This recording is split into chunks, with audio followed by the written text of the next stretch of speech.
दर्शकों नमस्कार। आज भारत समेत पूरी दुनिया में अनेकों धर्म मौजूद हैं, जिनमें से एक है हिंदू धर्म, जिसमें मृत्यु के बाद कई तरह के कर्मकांड किए जाते हैं। उन्हीं कर्मकांडों में से एक श्राद्ध करना, पिंडदान करना तथा तर्पण क्रिया करना है, जिन्हें आवश्यक रूप से करने के लिए हिंदू धर्म के कथावाचकों, संतों, महंतों, शंकराचार्यों द्वारा वकालत की जाती है और उनके द्वारा श्राद्ध करने से पितरों यानी मरे हुए पूर्वजों की मुक्ति मानी जाती है। ऐसे में सवाल उठता है, क्या वाकई ऐसा संभव है कि जो व्यक्ति मर गया है उसकी श्राद्ध करने से मुक्ति हो जाए? और यदि श्राद्ध करे तो कैसे करें? श्राद्ध करने की सर्वोत्तम विधि क्या है? तो चलिए दर्शकों, इन्हीं सवालों के जवाब अपने पवित्र सद्ग्रंथों से जानते हैं। दर्शकों, पवित्र श्रीमद् भगवत गीता अध्याय 9 श्लोक 25 में गीता ज्ञानदाता ने कहा है, यान्ति देवव्रता देवान पितृयान्ति पितृव्रता भूतानि यान्ति भूतेज्या यान्ति मध्यजिनः अपिमान। अर्थात देवताओं को पूजने वाले देवताओं को प्राप्त होते हैं, भूत पितृ पूजने वाले अर्थात श्राद्ध व पिंडदान करने वाले भूत तथा पितृ बनते हैं, जिससे सिद्ध होता है कि श्राद्ध, पिंडदान व तर्पण तथा मृत्यु के उपरांत किए जाने वाले सभी कर्मकांड शास्त्र विरुद्ध मनमाना आचरण है, जिसके विषय में श्रीमद् भगवद गीता अध्याय 16 श्लोक 23 में कहा गया है, यह शास्त्र विधिम उत्सृज्य वर्तते कामकारतः न सह सिद्धम अवाप्नोति न सुखम न पराम गतिम। अर्थात शास्त्र विधि को त्याग कर जो व्यक्ति मनमाना आचरण करते हैं उन्हें न सुख प्राप्त होता है, न ही उनकी कोई गति अर्थात मोक्ष होता है, जिससे सिद्ध है कि श्राद्ध तथा पिंडदान करने से पितरों की मुक्ति संभव नहीं है। वहीं 18 पुराणों में से एक मार्कंडेय पुराण गीता प्रेस गोरखपुर से प्रकाशित के पेज 250-251 पर रुचि ऋषि के जन्म में लिखा है कि एक रुचि नामक ऋषि था। वह ब्रह्मचर्य का पालन करते हुए वेदों अनुसार साधना करता था। उसने विवाह नहीं कराया था। जब वह 40 वर्ष का हुआ तब उसे अपने 4 पूर्वज, पिता, दादा, परदादा तथा तीसरे दादा जो मनमाना आचरण, शास्त्र विरुद्ध साधना करके भूत पितृ योनि में भूखे प्यासे भटक रहे थे।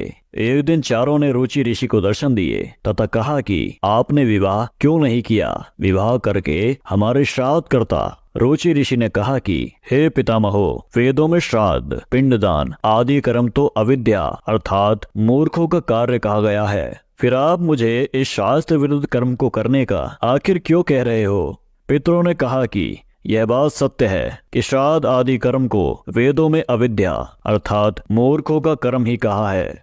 इससे स्पष्ट होता है कि हिंदू धर्म में जितने भी संत, महंत, शंकराचार्य, कथावाचक हैं, वे भक्त समाज को शास्त्र विरुद्ध ज्ञान देकर उनके मानव जीवन के साथ धोखा कर रहे हैं।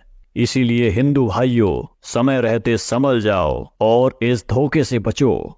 दर्शकों, अब सवाल उठता है कि यदि श्राद्ध ना करें तो ऐसा क्या करें जिससे हमारे पूर्वजों को मुक्ति मिल जाए? दर्शकों, पवित्र सद्ग्रंथ बताते हैं कि सत्य साधना केवल तत्वदर्शी संत दे सकता है। इसलिए गीता अध्याय 4 श्लोक 34 में गीता ज्ञानदाता ने कहा है कि उस तत्व ज्ञान को जो सच्चिदानंद घन ब्रह्म अपने मुख से वाणी बोलकर बताता है, उस वाणी में लिखा है, उसको तत्वदर्शी संतों के पास जाकर समझ।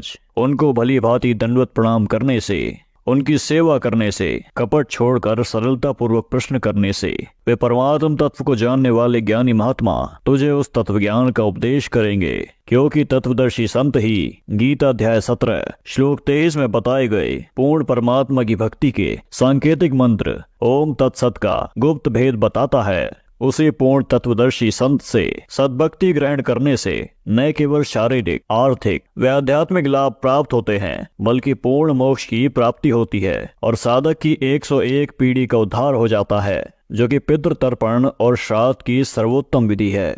दर्शकों, इसी संदर्भ में श्री विष्णु पुराण के तीसरे अंश अध्याय 15 श्लोक 55-56 पृष्ठ 153 पर लिखा है कि श्राद्ध के भोज में यदि एक योगी यानी शास्त्र अनुकूल भक्ति करने वाले साधक को भोजन करवाया जाए तो वह श्राद्ध भोज में आए 1000 ब्राह्मणों तथा यजमान के पूरे परिवार सहित सर्व पितरों का उद्धार कर देता है। यही प्रमाण परमेश्वर कबीर जी ने भी दिया है। कबीर भक्ति बीज जो होए हंसा, तारु तास के एक उत्तर वंशा, एक साधे सब सधे, सब साधे सब जाए, माली सींचे मूल को, फले फूले अघाए।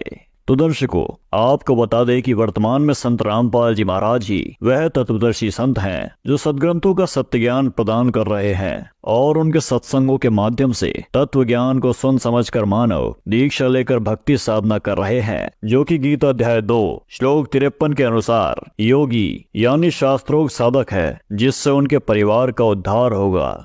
वहीं संत रामपाल जी महाराज जी के सानिध्य में अनेक सत्संग समागम होते हैं। उनमें भोजन भंडारा भी चलता है। जो व्यक्ति उस भोजन भंडारे में दान करते हैं, उससे बने भोजन को योगी यानी शास्त्रोक्त साधक खाते हैं, जिससे पितरों का उद्धार हो जाता है, अर्थात उनकी पितृ योनि छूटकर उन्हें अन्य जन्म मिल जाता है। और इस तरह यदि तत्वदर्शी संत के सत्संग में 1000 ब्राह्मण भी उपस्थित हों, तो वे भी सत्संग सुनकर शास्त्र विरोध साधना त्याग कर अपना कल्याण करवा लेंगे। इसीलिए हमें जगत गुरु तत्वदर्शी संत रामपाल जी महाराज द्वारा बताई गई शास्त्र अनुकूल विधि अनुसार श्राद्ध करनी चाहिए, जिससे हमारा भी उद्धार हो और पितरों का भी। अतः मेरे आजीज हिंदुओं, स्वयं पढ़ो अपने धर्म ग्रंथ और नकली संतों को त्याग कर तत्वदर्शी संत द्वारा बताया जाने वाला तत्व ज्ञान ग्रहण करो, जिससे आपका भी उद्धार हो सके और आपके पितरों का भी।